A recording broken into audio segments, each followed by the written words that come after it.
malgré le contexte, on essaie de sourire un peu chez Caponor Entreprendre. Donc bonjour à tous. Pour ceux qui ne me connaissent pas, je suis Alexandre Fassi, je suis secrétaire général de Caponor Entreprendre. Et je tenais à féliciter Maïté pour tout le travail qu'elle mène depuis maintenant un peu plus de 2 ans chez Caponor Entreprendre et pour réussir à développer une vraie expertise, en tout cas sur un sujet qui est très important pour notre territoire, très important pour nos entreprises et très important de manière assez globale pour la société dans laquelle on est. Voilà, ça c'est pour la petite intro. C'est pour la petite intro. Si on est là aujourd'hui, d'abord tous mes voeux pour cette nouvelle année à tous. Plein de bonnes choses, une santé de fer d'abord pour vous et vos proches et plein de réussites et surtout plein de projets à développer ensemble. Voilà, donc sachez qu'on est là pour ça. Vous connaissez le contexte qu'on traverse sur la gestion des déchets, sur les questions environnementales. Aujourd'hui, notre job à nous, c'est vraiment de fédérer, de propulser, d'impulser et d'agir sur la question notamment des déchets. Un point qui est vraiment essentiel pour nous, c'est celui d'agir ensemble. Donc, vous connaissez peut-être l'ensemble des actions. Maïté, que vous connaissez encore mieux que moi au quotidien, développe beaucoup d'actions, beaucoup de connexions. Mais nous, notre enjeu, c'est vraiment d'agir en grand et de vous fédérer, de travailler ensemble, petits, grands, moyens, dans le seul et unique but qui est celui de réduire la production de déchets. Avec l'ensemble des ingrédients, bien sûr, à cette recette. La question de la collecte, la question du tri, la question des biodéchets, la question de notre territoire, la question de la sensibilisation, la question du réemploi, de l'écologie industrielle territoriale et de l'économie circulaire. Voilà, moi j'ai les ingrédients, Maïté connaît bien la recette. L'objectif en tout cas, c'est d'agir ensemble. On a quelques idées, mais on a surtout l'envie de développer vraiment une accélération de la transition écologique sur notre territoire et de faire de notre territoire un véritable laboratoire urbain sur le sujet de la gestion des déchets. Et nous, en tant qu'acteurs du monde économique, on a ce besoin, en tout cas, et cette envie de bousculer nos adhérents, mais aussi de piocher dans les bonnes pratiques pour faire évoluer les pratiques de manière générique et générale. Voilà, donc j'ai été bon, Maïté, c'est bon? Je n'ai pas dit de bêtises. C'est surtout sur le timing que je vais me faire rattraper après. Donc voilà, plus d'entreprises, un territoire en mode lab urbain, agir en grand et des acteurs du déchet mobilisés, quelle que soit leur taille, mais tous ancrés sur dans la même direction, celui de la réduction de la production de déchets, de l'exutoire final, en passant par les biopiles, en passant par les biodéchets, le réemploi, la sensibilisation. Voilà, on a besoin de tout ça parce que notre territoire le mérite. Voilà, donc je vous souhaite en tout cas un très bon webinaire et je vous dis à très bientôt. Ton micro, Maïté, c'est ton tour. C'est bon, merci Alexandre. Alors, on a très peu de temps devant nous, donc Gérald, je te laisse la parole. Oui, bonjour. Vous m'entendez bien? Ça va? Parfait. Parfait. Bonjour à tout le monde. Donc, Gérald Daudet, dans la région sud, Provence-Alpes-Côte d'Azur. Donc, en fait, je fais partie du service économie circulaire et déchets à la région, et plus particulièrement sur la thématique économie circulaire, donc de manière transversale sur toutes les filières. Et donc, c'était pour évoquer avec vous sur le positionnement de la région vis-à-vis de cette thématique, dans la mesure où nous sommes, depuis la loi de 2015, nous sommes la région et à la prérogative de l'élaboration et le suivi de la prévention, de la politique de prévention et de gestion des déchets. Donc, c'est véritablement le tournant et le positionnement de la région sur cette thématique-là. Donc, en 2019, la politique a été mise en œuvre et a été intégrée, notamment au schéma régional d'aménagement, de développement et d'équité territoriale, le SRADET. Donc, positionnement de la région, donc, qui a la prérogative de cette politique-là. Donc, la région, sur la slide suivante, est positionnée. S'il te plaît, Maïté, sur la… Oui, Voilà, c'est Excuse-moi. non, celle d'avant, excuse-moi, c'est celle d'avant. Ah, C'est moi, c'est moi. et c'est ce que j'avais peur que tu me dises. Et alors, en fait, Ouais. Alors, c'est pas grave, c'est pas grave, on reste sur ça. Ce qui se passe, c'est qu'en fait, la région, s'appuie sur deux schémas régionaux. Le schéma, donc, le SRADET, qui est en fait le schéma qui positionne et qui donne les grandes orientations en matière d'aménagement. Et puis le SRDE2I sur le schéma régional de développement économique, d'innovation et d'internationalisation, qui est en cours de révision, c'est-à-dire que ce sont deux documents que la réglementation demande à établir et sur lesquels la région s'appuie pour développer toute sa stratégie. Et la région Sud a une particularité, c'est qu'en fait, elle a un document volontariste qui est en fait pratiquement la seule région en France à avoir un plan climat, une COP d'avance. Et là, elle le développe également toutes des actions. Alors, cette année, le plan climat, dans sa deuxième version, a été validé et voté à la session d'avril, qui en fait est basé sur des grands thèmes, le mer, terre, air, déchets et énergie, et dont figurent les déchets vraiment comme un objectif prioritaire en matière d'action régionale. Donc, le SRADET et la politique de prévention et de gestion des déchets fixent des objectifs 2025-2031.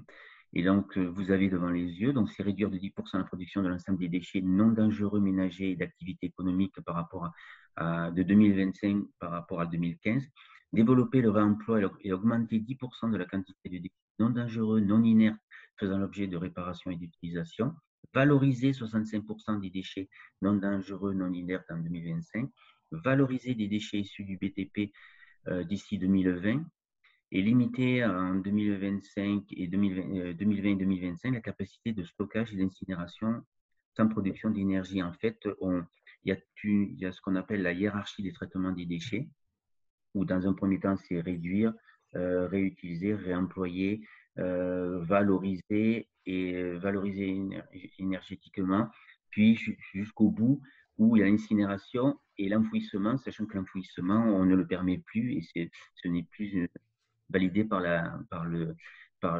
disons, les orientations de la région. Donc, il y a toute une hiérarchie de traitement des déchets qui doit être mise en œuvre et réfléchie au moment où on produit un déchet, sachant que celui qui produit le déchet est responsable de ces déchets et doit au préalable réfléchir à sa valorisation, sa réutilisation, son réemploi et essayer de son traitement. Donc, il y a toute cette notion-là. Sur la slide suivante, donc, la région, on a deux services économie circulaire. Il y a le service économie circulaire et déchets dont je fais partie, où il y a des actions de prévention, de gestion, où on met en œuvre un cadre d'intervention avec des outils d'accompagnement, de conseil et des outils financiers. Donc là, sur les outils financiers, on a le soutien à la tarification, à la prévention, le soutien à la valorisation des déchets, le soutien pour tout ce qui est biodéchets, tout ce qui est centre de tri, déchetterie, toutes des actions de ce type-là. On a aussi le zéro déchet plastique, le programme de zéro déchet plastique. Donc, on a toute cette mise en œuvre de politiques auprès des collectivités locales, mais également aussi au titre des entreprises. Et on a des appels à projets qui pourraient faire. Et il y a l'autre service économie circulaire et de proximité, qui fait partie de la direction de l'économie. Mais là, c'est beaucoup plus sur la partie entreprise RSE. Mais les deux services travaillent sur des appels à projets conjoints auprès des entreprises, des associations, des collectivités pour essayer de mettre en œuvre toutes les orientations, les objectifs dont je vous ai parlé précédemment.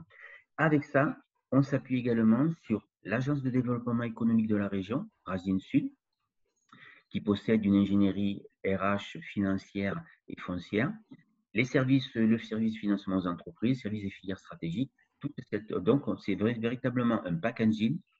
Et vous, en termes d'entrepreneuriat, vous pouvez auprès de la région avoir des angles d'attaque totalement différents sur l'insertion, le métier, les collectivités, le financement RSE, le suivi conseil RSE, le financement auprès de votre projet. Donc, il faut savoir que vous avez une panoplie assez large et qui touche tous les domaines vis-à-vis auprès de la région. Voilà. Le, Merci Gérald. le slide voilà. Alors, là, on rentre plus précisément dans les dispositifs de soutien à l'économie circulaire. Ça, c'est le schéma de l'ADEME qui pose les grands principes d'angle d'attaque. Vous avez l'offre aux acteurs économiques, c'est-à-dire véritablement ce que peuvent proposer les entreprises, les demandes et comportements auprès des citoyens et la gestion des déchets.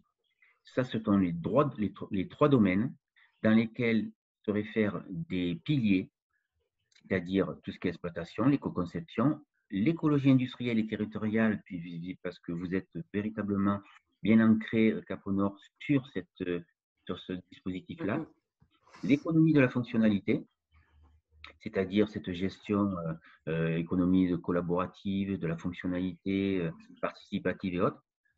Vous avez auprès des consommateurs, là, c'est véritablement la sensibilisation, la communication auprès des particuliers, avec l'allongement de la durée de vie, du remploi, de la réutilisation, les friperies, les ressources, tout ça, tout ce qui touche véritablement à la consommation.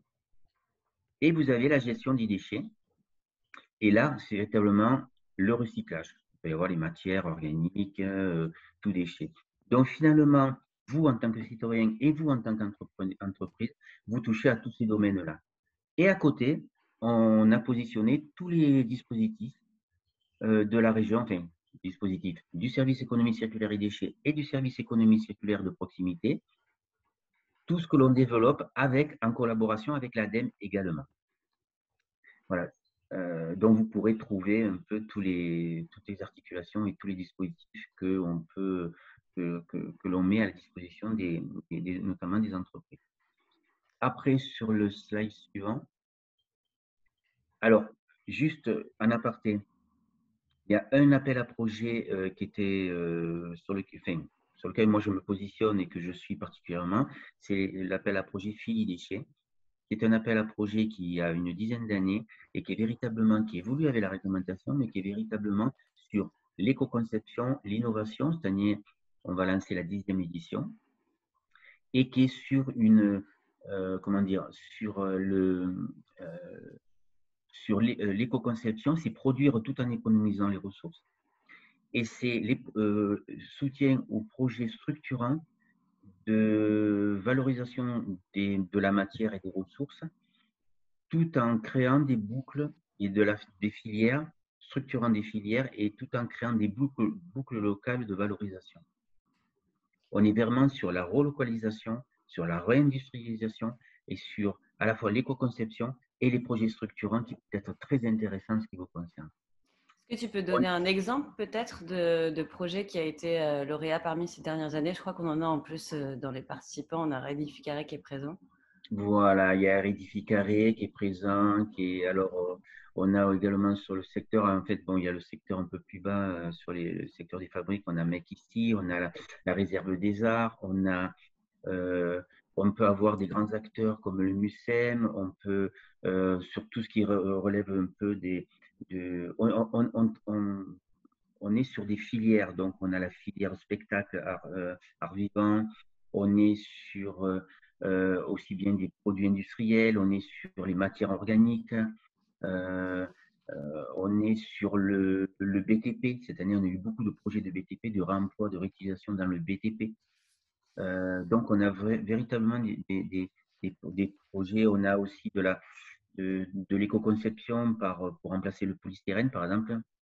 Créer un produit à base de la paille de riz, du mycélium, pour constituer un produit d'emballage qui permettrait de remplacer le polystyrène notamment. Donc, on est à la fois dans la recherche, dans le développement, dans l'innovation. C'est véritablement un marqueur très important en termes d'appel à projet pour innover. Voilà. Merci. Après, cette année, on va certainement lancer, qui peut être très intéressant pour vous, on va se lancer dans un AMI, ou un appel à projet sur le vrac et les consignes. Ça peut être très intéressant sur votre secteur. Alors, consigne inversée, on va voir un peu comment on va tourner. C'est surtout pour aider à développer le vrac et les consignes en région. On a aussi un gros projet qui est pour changer les emballages. Donc, on est à peu près sur une quinzaine d'entreprises en région de la cosmétique, de l'agroalimentaire, pour développer des emballages. Alors, quand on dit biosourcé, ça ne veut pas forcément dire recyclable. Hein. Faire très attention. Biosourcé, donc ça veut dire il faut changer des méthodes pour modifier les emballages, parce qu'avec la crise sanitaire, les emballages sont démultipliés, donc c'est pas forcément dans une période favorable. Et après, donc, il y a l'autre service, économie circulaire et de proximité, qui, lui, a lancé un parcours de la transition écologique en 3 étapes pour modifier et accompagner les entreprises dans la démarche de progrès, mise en œuvre de tout ce qui est RSE, process. Donc, c'est toute la partie, et vous avez également pas mal d'outils, de conseils financiers pour vous aider à modifier et à intégrer tout l'aspect environnemental. Voilà. Donc, il y a le premier pas, puis après, il y a le développement, puis après, il y a trouver des modèles économiques financiers. Donc, il y a tout cet accompagnement qui peut être très intéressant en ce qui vous concerne pour venir véritablement dans une démarche d'écologie vous avez le chèque économique conseil, vous avez la démarche écologie industrielle et territoriale, vous avez pas mal de solutions et de conseils. Il ne faut pas hésiter à aller sur la plateforme régionale. Donc, le slide suivant. Alors, sachant qu'on est déjà en retard, donc il faut essayer de… Oui, voilà. Donc, voilà. Donc, sachez que vous avez les portes d'entrée pour aller chercher les dispositifs, pour déposer un dossier sur la plateforme régionale, sachant que vous pouvez le déposer à tout moment, et auquel cas, ça sera dirigé vers le service compétent et il sera instruit au regard de votre demande, mais il ne faut pas hésiter. Donc, je passe la main à Fiona. Voilà, merci beaucoup. Merci beaucoup, Gérald. Et bien sûr, on enverra la présentation à tout le monde, donc vous aurez accès à toutes ces informations, aux liens, etc. Fiona, on te laisse la parole. Ouais, alors je vais compléter rapidement ce qu'a dit Gérald.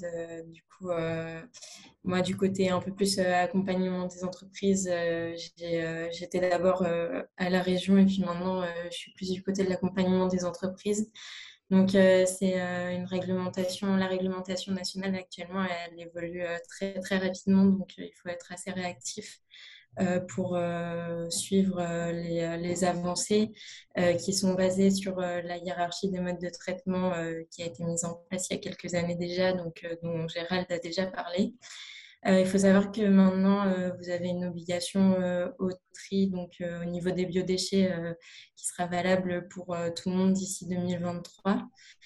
Qui est déjà valable pour la plupart des producteurs de biodéchets. Vous êtes aussi soumis au tri 5 flux. Maintenant, au tri 7 flux, donc là, on ne voit pas très bien, mais du coup, les 2 flux supplémentaires sont le plâtre et les fractions minérales. Puis à partir de 2025, les textiles. Donc, tout va bientôt être trié. Et ça, c'est corrélé à une augmentation aussi des prix de l'élimination, donc tout ce qui est exutoire d'élimination, stockage, incinération sans récupération d'énergie. Et donc cette augmentation des prix, elle est due à une réduction progressive des exutoires, donc une réduction de l'offre. Comme l'a dit Gérald, c'est l'un des objectifs régionaux aussi. Et puis une augmentation de la taxe générale sur les activités polluantes, la TGAP, qui évolue jusqu'à 2025. Je vous ai mis un petit encadré rouge qui montre son évolution. Et puis ensuite, du coup, Maïté, voilà, on a la mise en place progressive de filières de responsabilité élargie du producteur. J'attire votre regard sur la mise en place de la REP bâtiment qui devait être mise en place au début de cette année et qui est en cours de réalisation de cahier des charges. Et puis, les éco-organismes sont en train de se positionner. Et aussi une REP qui va être élargie pour les emballages, aux emballages industriels et commerciaux d'ici 2025. Donc, il faut s'y préparer, réduire au maximum ses déchets à la source, réduire sa production d'emballage. Bien sûr, il y a la mise en place du tri, mais aussi la mise en place d'une communication adaptée. Et puis, vous faire accompagner par les dispositifs de la région qui sont mis en place, comme disait Gérald, le dispositif de Rising Sud qui peut accompagner aussi les entreprises dans des boucles d'économie circulaire.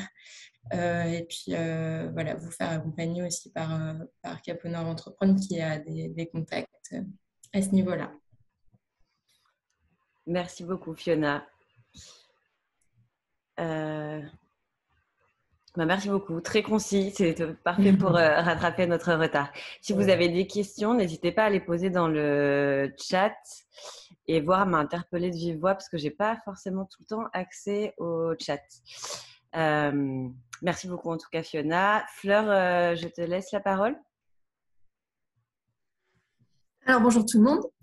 Je vais prendre la suite en vous parlant de la charte zéro déchet plastique qui est animée au niveau de l'Arbre. Donc, moi, Fleur Chambonneau, je travaille en particulier sur l'accompagnement des parcs d'activités et des associations d'entreprises, donc sur ces parcs d'activités dans leur démarche de développement durable au sens large.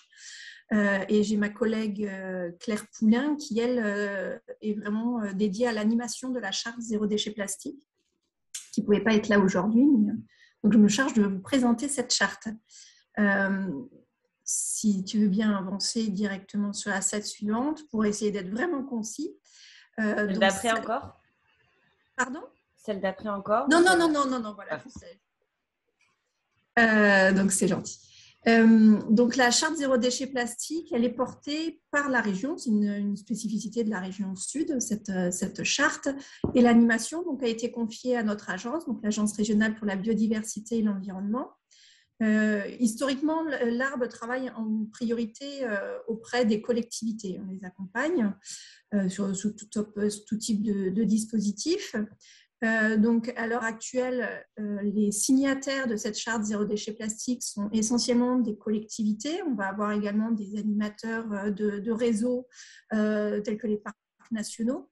Mais c'est une charte qui s'adresse à tout type d'acteurs en réalité. Et donc, on y retrouve également des entreprises et des associations d'entreprises, qui est une cible qui moi, du coup, va m'intéresser particulièrement par rapport à tous ces parcs d'activités. À l'heure actuelle, nous avons 3 associations d'entreprises qui sont signataires de la charte zéro déchet plastique, dont Caponor Entreprendre, qui fait partie donc des pionnières, et une 60aine d'entreprises à l'échelle de la région. En sachant que notre priorité en termes de ciblage aujourd'hui côté entreprise va essentiellement sur les porteurs de solutions, de solutions zéro déchet plastique, et on va dire les acteurs tels que les plasturgistes en particulier qui vont nous intéresser, puisque notre objectif à nous à travers la charte, c'est bien sûr de valoriser les actions qui sont déjà réalisées au sein de chaque entreprise ou collectivité et autres, mais aussi de pouvoir accompagner en fait ces acteurs dans leur programme d'action. Donc globalement, les engagements à travers la charte se découpent sur 3 grands objectifs. Le premier, c'est de la sensibilisation interne auprès de ses salariés, mais aussi vis-à-vis de ses fournisseurs, prestataires, etc. Et puis, deuxième axe, c'est limiter tout ce qui va être flux entrant, donc travailler sur ces achats, tout simplement, de plastique, que ce soit dans le process, mais aussi tous les à côté, parce qu'on a beaucoup de plastique finalement qui vont se retrouver au moment de la pause café, restauration d'entreprise, et beaucoup de plastique à usage unique qui est vraiment la bête noire évidemment dans cette démarche-là, donc d'aller travailler sur ce plastique à usage unique. Et évidemment, donc, en sortie de chaîne, tout ce qui est plastique donc, sortant, travailler à un bon tri en amont, comme on l'a vu, hein, ne serait-ce que pour la réglementation. Et donc, un meilleur tri permettra une meilleure valorisation ensuite. Donc, le slide suivant pour donc vous donner les étapes dans l'engagement de cette charte. Tout est accessible en ligne donc, sur le site de l'Arbre, sur lequel vous pouvez retrouver donc, à la fois la charte qui devra être signée par l'entreprise, l'association d'entreprises ou autre acteur, mais également un questionnaire qui accompagne sous forme de plan d'action, donc sur lequel on va prendre des renseignements sur la structure et sur les actions déjà réalisées et les actions prévues d'ici 2 ans. Donc, à l'issue de tout ça, une fois que vous nous avez renvoyé l'ensemble de ces documents que l'on va pouvoir relire, éventuellement revenir vers vous si on a besoin de compléments, on fait le lien avec la région pour enregistrer donc, votre charte.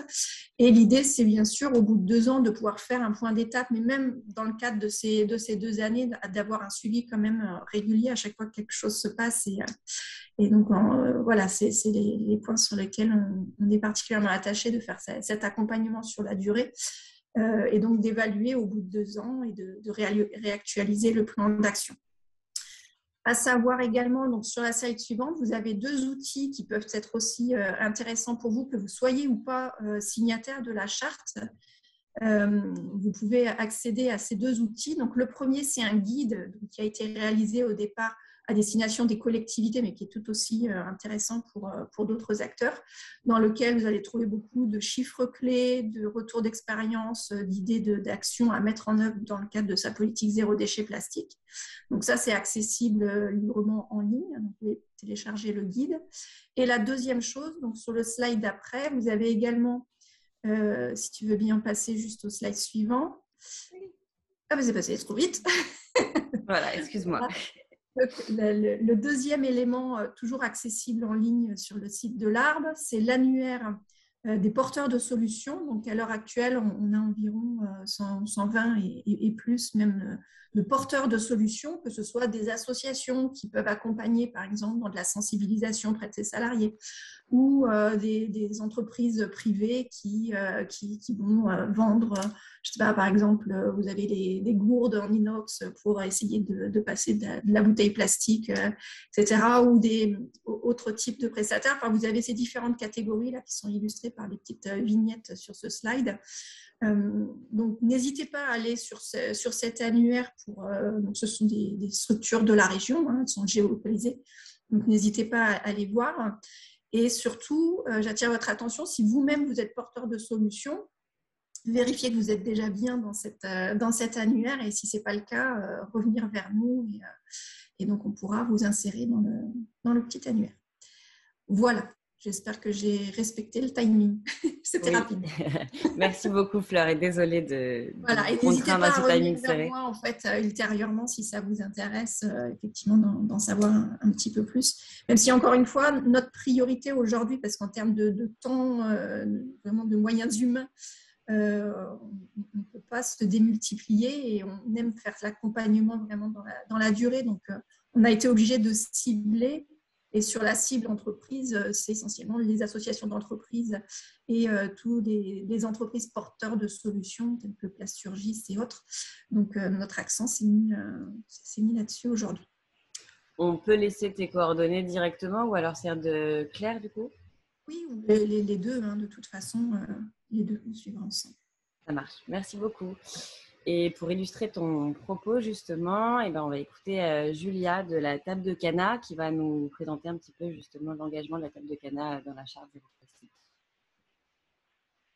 Merci Maïté pour cette photo. Pardon, j'ai repris LinkedIn. Oui, tout à fait. Alors, bonjour à tous. C'est Maïté, si tu peux passer la slide directement suivante, s'il te plaît. Ah bah. Celle d'après, du coup. Juste, j'avais fait 2 petits slides pour présenter la table de Cana, mais je vais passer rapidement, du coup, pour tenir le délai. Juste pour présenter en 2 mots la table de Cana. Donc, on est une entreprise d'insertion présente sur le territoire marseillais depuis un peu moins d'une 30aine d'années. Et on a 2 activités, une activité de traiteur, organisateur de réception, et une activité de restauration collective. En parallèle, et j'ai fait un petit développement là-dessus parce que ça rejoint aussi notre démarche d'engagement environnemental et notamment de réduction des déchets, c'est qu'on a monté un projet d'aide alimentaire depuis le mois d'avril 2020, suite au confinement, puisqu'on est basé dans les quartiers prioritaires de Marseille et qu'on a eu des demandes d'associations du territoire pour avoir des repas suite à la mise en situation de précarité de nombreuses familles. Et donc, on s'est dit, on va monter un projet de traiteur, puisque c'est ce qu'on sait faire, mais qui respecte aussi les engagements et les valeurs de la table de Cana. Et donc, justement, on a réfléchi à des colis alimentaires avec le moins de déchets possible, utilisant, quand il y avait justement des emballages recyclables, et également faire appel à des partenaires du territoire locaux pour réduire aussi le bilan carbone et travailler avec des producteurs basés dans la région.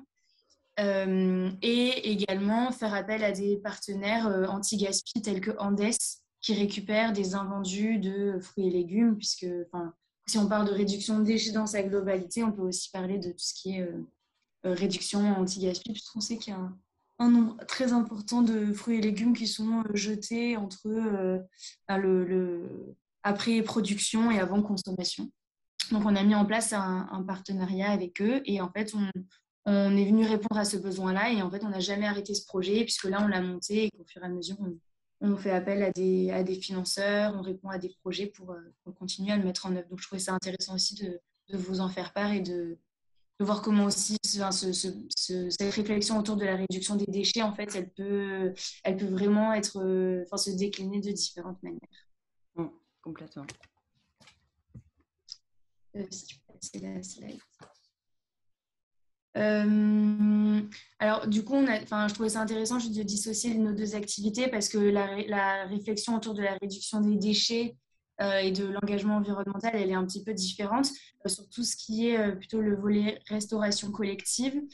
On va avoir une sensibilisation de différents ordres. On va avoir une réflexion autour des emballages parce qu'on va plutôt privilégier qui est bac gastro, c'est-à-dire les gros bacs en inox pour de la restauration collective qui va aller plutôt à destination de clients tels que des centres aérés ou des restaurants d'entreprise.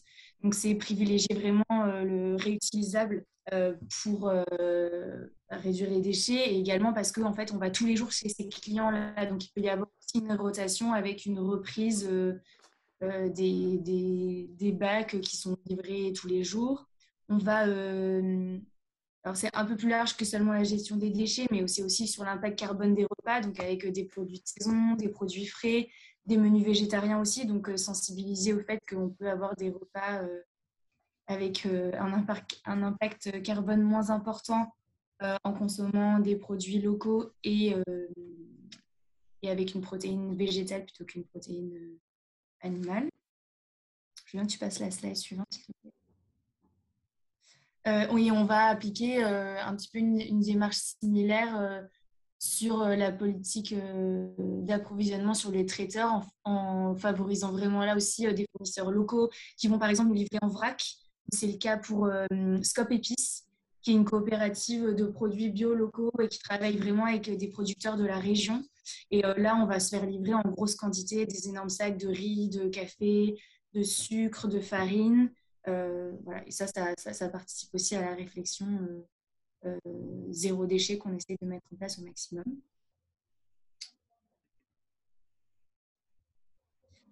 Peut-être, voilà, j'ai voulu faire un petit focus là-dessus, puisque voilà, en tant que traiteur, que ce soit sur le volet réception ou restauration collective, on a un impact environnemental qui est quand même fort. Puisqu'on produit un certain nombre de déchets, on consomme un certain nombre de flux. Donc, on essaye d'avoir une réflexion un peu globale sur l'impact de notre activité. Donc, comme je l'ai un petit peu développé avant, ça passe par la réduction des emballages, ce qui n'est pas toujours évident, puisque par exemple sur la restauration collective, donc on essaye au maximum de passer sur des bacs gastronomes en inox, donc réutilisables et lavables. Mais par exemple, le mercredi, on produit jusqu'à 1500 repas par jour. Donc ça fait un nombre de bacs gastro hyper important. Et on se rend compte qu'on a du mal à passer à ce 100% réutilisable parce qu'on a une capacité de plonge qui aujourd'hui est limitée. Donc en fait, ça nous a poussé à réfléchir à un modèle plus global, de se dire que si demain on voulait passer avec un 100% réutilisable sur notre restauration collective, il fallait que potentiellement on élargisse ou qu'on ouvre en tout cas une nouvelle activité de plonge. Ce qui rejoint un petit peu aussi le projet de consigne vrac de la région PACA qui a été du coup cité à une des premières présentations. Donc nous, ça c'est quelque chose qu'on va regarder attentivement en se disant peut-être qu'on va développer une activité de plonge. Enfin, voilà, aujourd'hui, on réfléchit un peu à ça si on veut vraiment passer à cette utilisation de contenants réutilisables à 100%. Et après, sur la partie traiteur, on est aussi signataire de la charte zéro plastique dont tu as parlé tout à l'heure, Fleur de l'Arbre. Et donc, on a vraiment une réflexion globale sur comment on réduit au maximum l'utilisation de déchets plastiques, mais aussi de déchets globaux sur nos prestations de traiteurs. Donc ça veut aussi dire trouver des alternatives. Alors, quand on essaye de privilégier au maximum le réutilisable, mais ça veut dire aussi, quand il n'y a pas de service, retourner sur le lieu de la prestation pour aller faire une ce qui est aussi compliqué. Et donc, dans ces cas-là, quand le client nous demande d'avoir plutôt du jetable, on essaie vraiment d'avoir une réflexion pour se dire on va pas utiliser du recyclable mais qui n'est pas vraiment, ou du compostable mais qui ne va pas pouvoir l'être par notre client. Donc, vraiment essayer de réfléchir jusqu'au bout à la boucle de valorisation des contenants dits recyclables, biodégradables, compostables qu'on va proposer à nos clients. Et ça, c'est aussi pas une mince affaire quand on commence à se plonger sur qu'est-ce qui est compostable ou pas et qu'est-ce qui est recyclable ou non. Et après, de pouvoir le communiquer à nos clients. Et après, l'autre chose, peut-être sur les deux autres choses sur lesquelles je voulais insister, qui était logistique. On essaie vraiment d'avoir des boucles logistiques intelligentes et donc de privilégier pour réduire au maximum l'impact environnemental avec la pollution CO2, impact carbone de nos camions. Donc on réfléchit à l'investissement de camions électriques par exemple, également à travailler avec des partenaires sur de la livraison à vélo. Et on a formé tous nos chauffeurs à l'éco-conduite. Voilà, on s'est dit que c'était au moins le premier pas qu'on pouvait faire en attendant peut-être de changer de modalité de transport, en se disant au moins ils apprennent aussi à conduire de manière plus responsable. Et enfin, dernier sujet, pas des moindres, c'est vraiment la valorisation et le tri des déchets. Donc c'est vraiment d'avoir une réflexion, comme j'évoquais tout à l'heure, de réduction des déchets. Et aujourd'hui, on n'est pas du tout capable de faire du zéro déchet. Donc c'est de se dire on trie nos déchets, derrière on trouve des partenaires qui eux, savent recycler ou composter. Donc on le fait bien sûr sur les 5 flux et on essaye d'aller plus loin et là de travailler avec différents partenaires et notamment avec Cap Honor qui nous donne aussi plein de pistes pour aller chercher des partenaires locaux et d'avoir vraiment une transparence et une visibilité sur où vont nos déchets. Voilà, donc c'est un travail sur lequel on essaye d'avancer un peu tous les jours. Et donc, un peu tous ces différents engagements, là, tu peux passer la slide suivante, ce sera la dernière, nous ont permis d'être lauréats de différentes certifications et dispositifs, et notamment le label Envol, qui est un label qui certifie l'engagement environnemental des PME. On a été aussi accompagné justement par la région avec un dispositif qui s'appelle CEDRE et qui nous a permis de formaliser vraiment tout ce qu'on faisait avant, mais qu'on ne valorisait pas, ou en tout cas qu'on n'avait pas formalisé en interne à l'intérieur de l'entreprise. Donc, on va s'arrêter là, je pense, au niveau des labels, parce qu'on a ces labels-là au niveau environnemental, mais on en a d'autres aussi qui viennent certifier toute notre politique d'engagement social. Donc le but, c'est voilà, de travailler vraiment en amélioration continue sur les différents labels qu'on a obtenus. Voilà, je crois que c'était la dernière slide. Merci beaucoup, Julia. Comme quoi, c'est possible. Oui, c'est un vaste travail, surtout dans le milieu de la restauration, je pense, mais c'est nécessaire et puis faisable. Merci beaucoup en tout cas pour ce témoignage. On a pris un petit peu de retard. Du coup, je vais peut-être passer cette vidéo qui montre les différents acteurs qui agissent pour une réduction des déchets ou une meilleure valorisation. On la passera en fin de webinaire pour ceux qui peuvent rester peut-être un petit peu plus longtemps, pour laisser plutôt la parole aux intervenants et puis un temps aussi pour les questions. Du coup, Olivier, je te laisse prendre le relais. Là, on avait un témoignage d'une entreprise qui n'est pas du secteur des déchets et qui agit pour mieux traiter ses déchets. Et là, on va voir un exemple d'une entreprise qui s'est lancée justement sur la valorisation de déchets. Et je vous propose qu'on la découvre en vidéo avant d'écouter Olivier. Je m'appelle Olivier Espagnac et vous êtes chez EVA. EVA, ça veut dire entreprise de valorisation adaptée.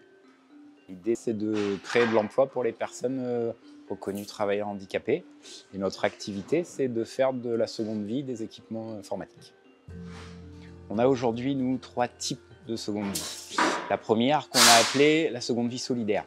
C'est la réutilisation des PC fixes portables et qu'on va revendre à tout petit prix aux personnes ou aux structures les plus éloignées du numérique.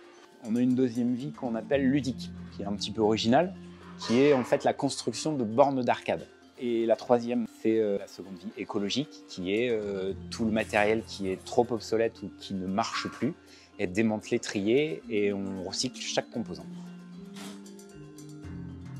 Les collaborateurs que vous trouverez ici sont tous des gens avec une vraie compétence en informatique et qui ont tous une particularité, un handicap particulier qu'on ne voit pas forcément. En fait, on part de la personne et on va adapter le poste pour qu'on trouve le bon équilibre entre la rentabilité et le développement de la personne.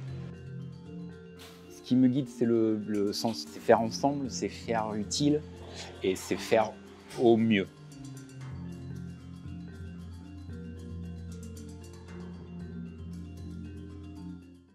Bonjour à tous, Olivier Espagnac. Moi, je suis le fondateur d'EVA, qui est l'acronyme d'entreprise de valorisation adaptée. La mission d'EVA est de créer des emplois pour les personnes reconnues, travailleurs handicapés. Et notre activité, c'est la seconde vie des équipements informatiques. On est donc sur l'informatique durable. Le principe est simple, il est de collecter les équipements amortis ou obsolètes des collectivités, des établissements publics, des entreprises, et de faire en sorte qu'au bout de notre chaîne de process, on soit sur un zéro e-déchet. Donc, on fait de la seconde vie. On a 3 types identifiés de seconde vie. On a soit ce qu'on appelle, nous, la seconde vie solidaire, c'est-à-dire le réemploi des équipements qu'on aura reconditionnés et qu'on destine principalement aux personnes ou aux structures les plus éloignées du numérique. Mais pas que, on est en capacité d'équiper monsieur tout le monde qui a besoin d'une utilisation, on va dire, simple, jusqu'à l'entreprise qui a besoin d'équipements performants. On a une deuxième partie qui est un peu originale, qui est une partie ludique. On fait des bornes d'arcade. Je vais peut-être perdre un peu de gens, mais en tout cas, les bornes d'arcade, c'était les machines dans les années 80, les Pac-Man ou les Space Invaders qu'on trouvait dans les bars.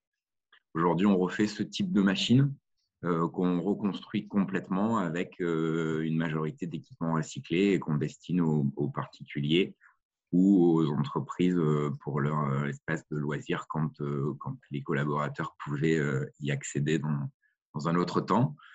Et puis, on a aussi une partie de déchets qui est tout ce qui est trop obsolète ou qui ne marche plus du tout. On le déconstruit manuellement, on trie ce qu'on appelle les fractions des 3 œufs et on fait un retour à la filière spécifique pour recyclage. Voilà, et en complément de toute cette activité de réemploi, on a une activité de service classique de maintenance IT où on va réparer, où on va réinstaller des logiciels, effacer des données pour les entreprises, intégrer des réseaux, construire des réseaux, toutes les prestations informatiques classiques. Voilà pour faire simple et pour récupérer le timing. Et c'est une activité que tu as commencé il y a peu de temps, mais qui se développe bien. Enfin, on Une constate jeune un réel besoin. structure, effectivement, on a à peine 3 ans d'existence et on est déjà devenu un acteur majeur voilà, du réemploi et de la réutilisation des équipements informatiques. Et à ce sujet, on lancera justement ensemble une collecte solidaire de matériel informatique et électronique. Une collecte où on invitera du coup on vous invite tous, entreprises du réseau, à venir déposer le matériel que vous n'utilisez plus, qu'il soit fonctionnel ou non fonctionnel, que vous veniez le déposer dans les locaux de l'épopée sur une journée qui aura lieu en fin février, le 24 février de mémoire, mais on attend encore une confirmation de la part du site de l'épopée. Et Eva, du coup, viendra récupérer ce matériel, réparer ce qui est nécessaire, et en même temps, il y aura quelques matériaux également, notamment informatiques, qui seront reversés à une association du territoire. J'ai rien oublié comme précision, Olivier? Ça va? Non, c'est et puis tu donneras mes coordonnées pour tous ceux qui auront besoin de, voilà, Bien sûr, de formation. oui, bien sûr. La présentation, de toute façon, sera envoyée avec les coordonnées de chaque intervenant, en effet. Merci en tout cas pour ce témoignage. Sachez également que Caponor, du coup, a mis en place une gestion collective des déchets en partenariat avec les Montree, Sim Environnement, les alchimistes et TEP. Donc, si vous avez besoin d'une solution de valorisation et de traitement de déchets, vous pouvez également nous contacter sur le sujet. Et de même, on porte un projet d'écologie industrielle et territoriale qui vise notamment à développer l'économie circulaire sur le territoire, et par lequel nous allons recenser un petit peu toutes les matières premières dont ont besoin les entreprises, et en même temps tous les déchets que les entreprises du territoire génèrent, ce qui nous permet ensuite de faire des liens entre les différentes entreprises du territoire dans un objectif de réduction de déchets, ou alors de réduction d'achat de nouveaux produits. On va plutôt favoriser le réemploi. J'irai pas plus loin là-dessus. Vous aurez également les liens dans la présentation si vous souhaitez en savoir plus sur ces projets. Hervé, je te passe le relais et je vais essayer de repartager. Alors,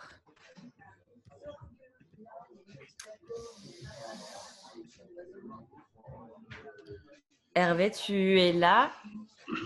Oui, je suis là. J'espère que tout le monde m'entend. Est-ce que je suis audible? Ouais, alors, oui, il y a un petit peu de bruit derrière. Oui, je suis un petit peu confus. Je ne peux pas faire trop. Donc tout d'abord, bonjour à tous. Très content de participer à ce webinaire. D'autant plus content que, en fait, au détour des différentes présentations qui ont été faites juste avant moi, on est vraiment à un vrai virage où aujourd'hui la préoccupation des déchets est une des préoccupations majeures qui répond à plusieurs éléments. Un premier élément, c'est qu'effectivement ça permet de révéler un certain nombre d'énergies, de bonnes idées. Et puis deuxièmement, ça permet aussi de donner une autre dimension aux déchets, qui est une notion de un déchet n'est pas un déchet c'est un ensemble de matières qu'il faut appréhender et gérer en amont. Cependant, la demande de Caponor pour mon intervention, elle est peut-être un peu moins sexy, elle est peut-être un peu plus concrète. C'était sur, on travaille sur un sujet de recyclage et de valorisation des déchets. Simplement, on aura toujours une part résiduelle de déchets qui restera. Et la demande qui m'a été faite, c'était de dire aujourd'hui, est-ce qu'il est possible de faire une photographie des contraintes ou des problématiques de capacité de traitement sur l'ensemble du territoire qui concerne le territoire du bassin de Provence. Donc, ce n'est pas tant l'opérateur qui parle, mais c'est plutôt un acteur qui présente la situation du traitement des déchets au motif qu'il faut des installations de traitement de déchets, on ne peut pas faire autrement. Et donc, je te propose de passer sur le deuxième slide. Donc, au niveau du plan régional, comme l'a présenté tout à l'heure M. Naudet, le plan régional déchets le conseil régional a défini un plan régional de gestion de déchets et a défini différents bassins de chalandise, et chacun de ces bassins de vie doivent être autonomes en termes de capacité de gestion des déchets, en l'occurrence de traitement de déchets.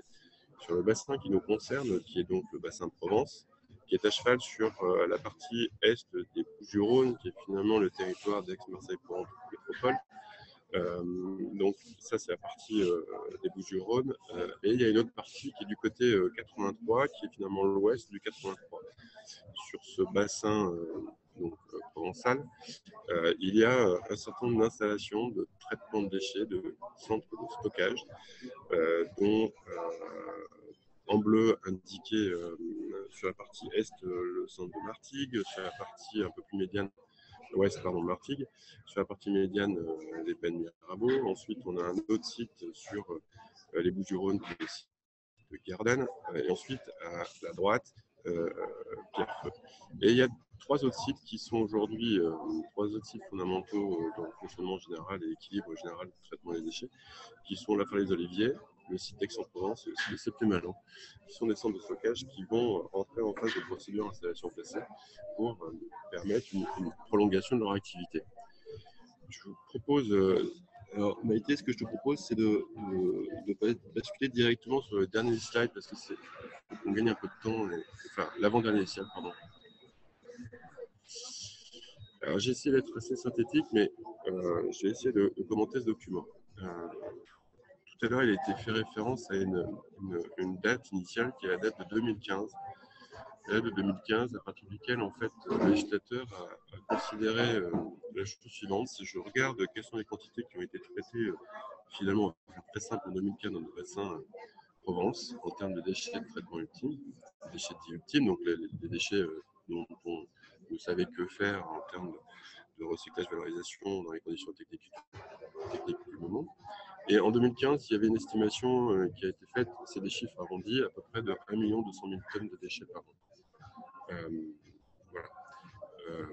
En 2021, cette capacité de traitement de déchets, enfin de quantité de produits déchets ultimes en 2021, donc c'était hier, on est à peu près à une estimation d'1 million de tonnes de déchets. C'est des grosses quantités, mais c'est la réalité, à peu près 1 million de tonnes. Le plan régional prévoit à horizon du 1er janvier 2025 à ce que cette quantité ultime soit réduite à hauteur de 50% des capacités par rapport à 2015, soit 600 000 tonnes. Alors, ça a son importance parce qu'on met juste en évidence par ces quelques chiffres qu'en 7 ans, on a eu une économie, un gain, une amélioration, une réduction de déchets de 200 000 tonnes. 7 ans. Sachant qu'il nous reste 4 ans devant nous, donc 2022, 2023, 2024, pour atteindre finalement une échéance réglementaire de 400 000 tonnes en moins en 4 ans. Donc autant dire que toutes les actions qui ont été présentées auparavant, à la fois en termes de soutien du conseil régional, à la fois en termes d'actions d'entreprise qui visent à réduire sa production de déchets et ou à proposer des solutions de recyclage, de valorisation de déchets, telles que Eva a présenté tout à l'heure, effectivement c'est fondamental et il y a un besoin, il y a une nécessité d'avancer dans ce sens. Cependant, il y a une réalité qui est aussi importante. Je prendrai un exemple qui est le site de Septimémallon, qui est un site qui aujourd'hui est autorisé à traiter 250 000 tonnes de déchets. Est un site qui, demain, mécaniquement, et ça c'est important, qui mécaniquement, d'un point de vue réglementaire, va avoir sa dégressivité de capacité de tonnage qui va être réduite. C'est-à-dire qu'en 2021, ce site-là, à peu près sur 1 million de tonnes, permettait de gérer un quart de la capacité totale de déchets ultimes du territoire. Dès l'an prochain, enfin dès cette année, il faut avoir conscience que mécaniquement, d'un point de vue administratif, ce site aura une capacité réduite de 62 000 tonnes de déchets, pour ensuite atteindre en 2025 100 000 tonnes. C'est-à-dire que là, on est, dès l'année prochaine, enfin dès cette année, pardon, on est déjà dans une situation où il faut qu'il y ait une vraie prise de conscience. Il faut qu'il y ait une mobilisation collective sur le territoire, et je remercie Caponor de m'avoir sollicité pour cette présentation, pour indiquer que dès aujourd'hui, on va avoir un impact réel sur le fait que, un, on va avoir des capacités de réduction de déchets qui vont être réduites, et deux, et c'est surtout ça qui est important aussi à noter, c'est qu'il va y avoir une rareté des capacités d'enfouissement. Donc, de fait, mécaniquement, sur l'ensemble du territoire, il va y avoir en fait un coût et un surcoût à la tonne du déchet traité. Donc, le côté négatif, c'est que le déchet ultime qui sera réceptionné sera plus cher, évidemment. Par contre, le côté qui est aussi positif, c'est que ça va permettre de générer de l'économie pour développer des filières complémentaires en amont de l'ultime. Alors, un petit point qui est important, en l'occurrence par rapport au site de Septem, mais sur d'autres sites. Il y a un point qui est sensible et qu'il faut avoir en tête. C'est-à-dire que, je le disais tout à l'heure, il y a 3 sites sur le territoire bassin qui vont demain faire l'objet de procédures d'installation classée. Ces sites-là, si aujourd'hui ces sites ne sont pas renouvelés, c'est les sites qui, à terme, devront avoir des capacités de 100 000 tonnes de déchets ultimes. Si ces sites ne sont pas renouvelés, il faut en avoir conscience, ce n'est pas 600 000 tonnes en termes de capacité réduite de stockage qui sera à disposition, c'est autant de tonnage au moins. Si on prend le cas du site de Septem, si ce site n'est pas renouvelé, ça ne sera pas 600 000 tonnes de capacité de stockage résiduelle disponible, ça sera 500 000 tonnes.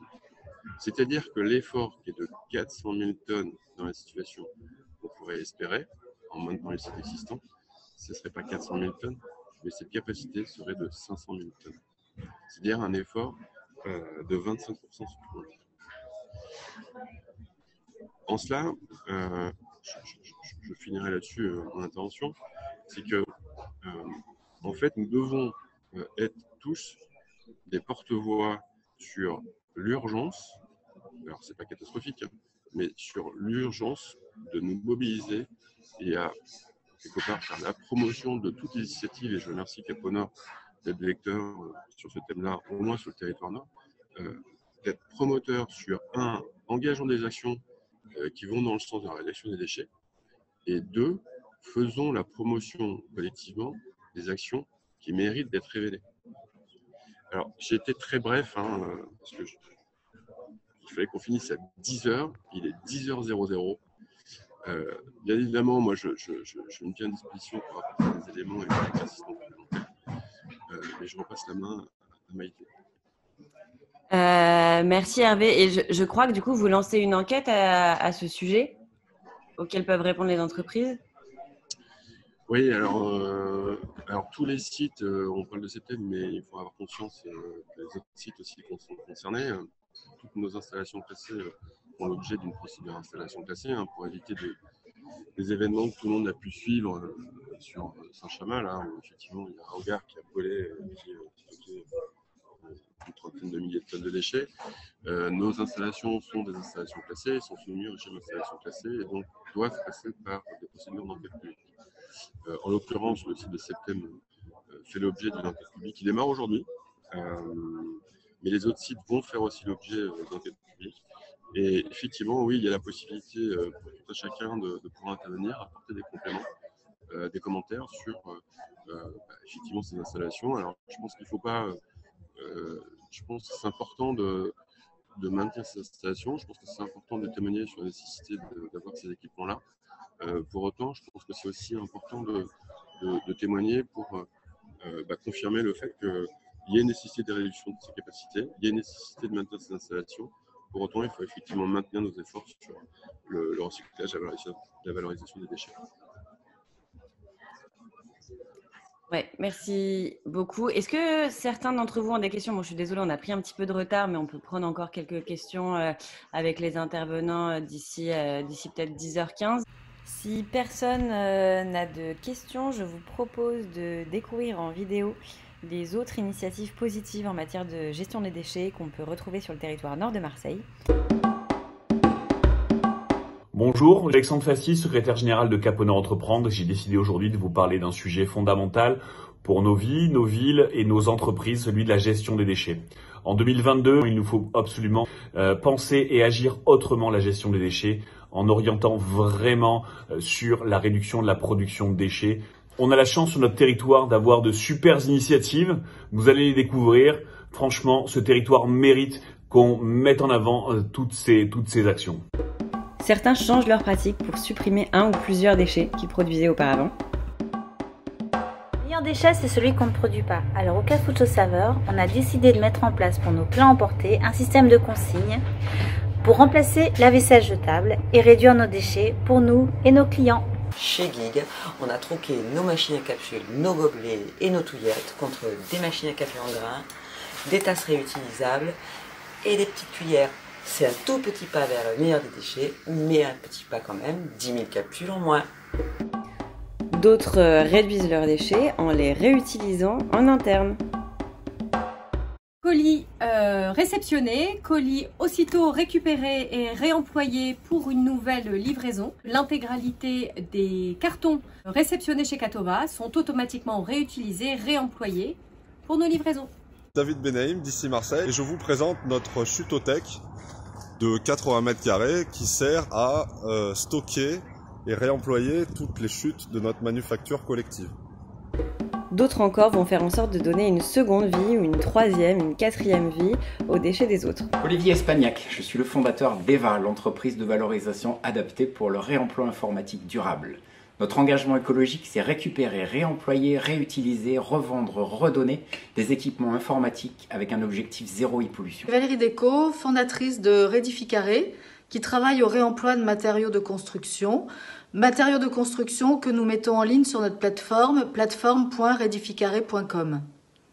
Louise-Anne Roy, responsable de l'antenne sud de la Réserve des Arts. Implantée dans le 15e arrondissement à Marseille, l'association collecte et revalorise de la matière première issue des activités économiques des entreprises et des institutions culturelles. Ici, vous trouverez de la matière première et des décors pour revaloriser et créer. Abdelkrim Toumi, le CEO de Destac de TP, qui est une entreprise qui a pour objectif de valoriser les invendus du secteur du bâtiment en se focalisant sur les déstockages et les fins de série et qui sont destinés au rebut. Si comme vous, vous avez des ambitions écologiques fortes, rejoignez-nous pour cette belle aventure. Robin Cress, coordinateur région Méditerranée pour NeoEco. Notre mission au quotidien, c'est de développer des solutions à destination des territoires et des acteurs économiques, partant du principe que toute matière usagée peut être valorisée. Pour cela, on associe ingénierie et recherche et développement dans le but de créer des méthodologies innovantes. Faisal Benabi, gérant de la société R+EV basée au 14e arrondissement de Marseille, spécialisée dans le curage propre et sélectif, avec stockage et remploi des matériaux issus de nos opérations de curage. Axel Chenens, responsable de la recyclerie sportive, et ici on collecte du matériel de sport, on le répare si besoin et on le redistribue à tarif solidaire. Alors voilà, n'hésitez pas à passer nous voir. Petite Aïna Fitoussi, co-responsable de la ressourcerie des futurs de Synergie Family, installée dans les locaux de l'Épopée à Sainte-Marthe. La ressourcerie, c'est un chantier d'insertion et un atelier de valorisation et de réemploi des déchets. Malgré Environnement est une société d'insertion basée à Marseille dans le 16e arrondissement, spécialisée dans le réemploi et le recyclage du mobilier professionnel.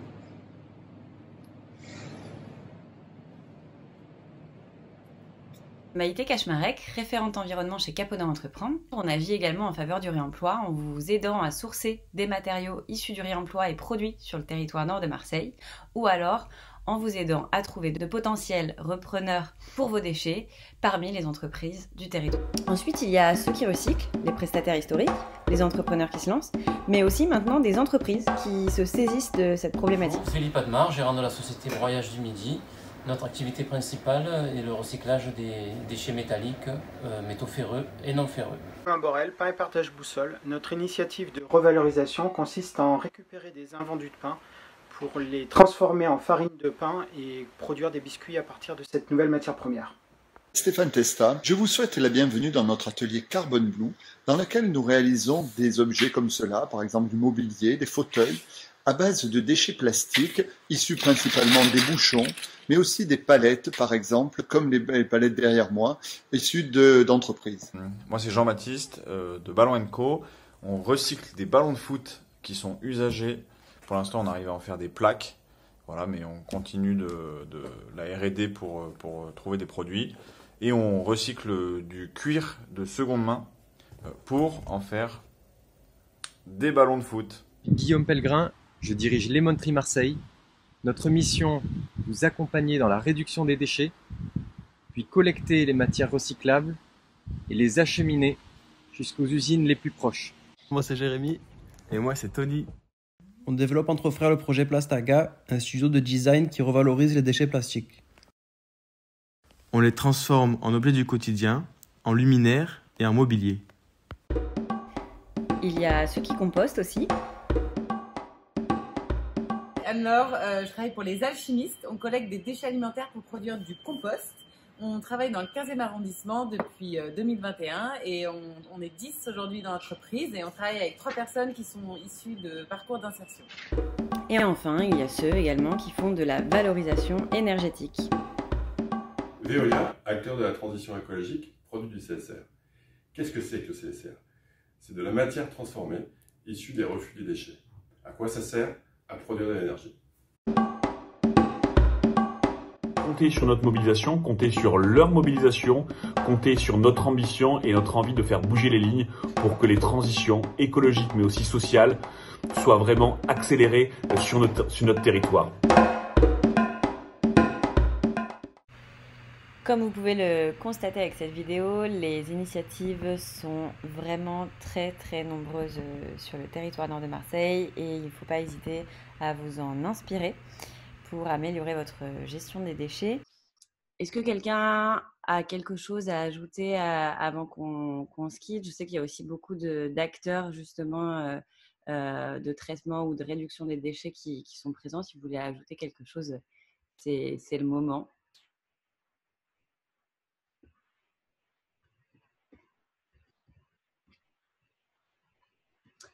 Bon, pas particulièrement, du coup, j'ai l'impression. En tout cas, merci à tous pour votre participation à ce webinaire. Comme on l'a vu, que ce soit avec Hervé Pernaut de Veolia qui nous a expliqué un petit peu ce qui allait se passer au niveau des capacités d'enfouissement qui du coup vont être réduites.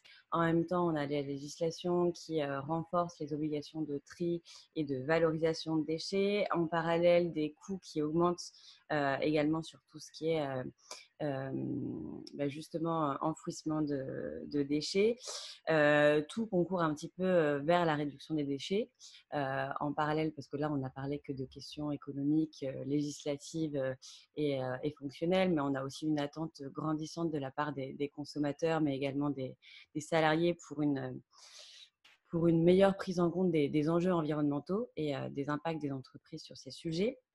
Donc tout concourt vraiment à ce besoin et à cette urgence de réduire son impact et de réduire sa production de déchets ou alors de trouver des solutions pour mieux les valoriser.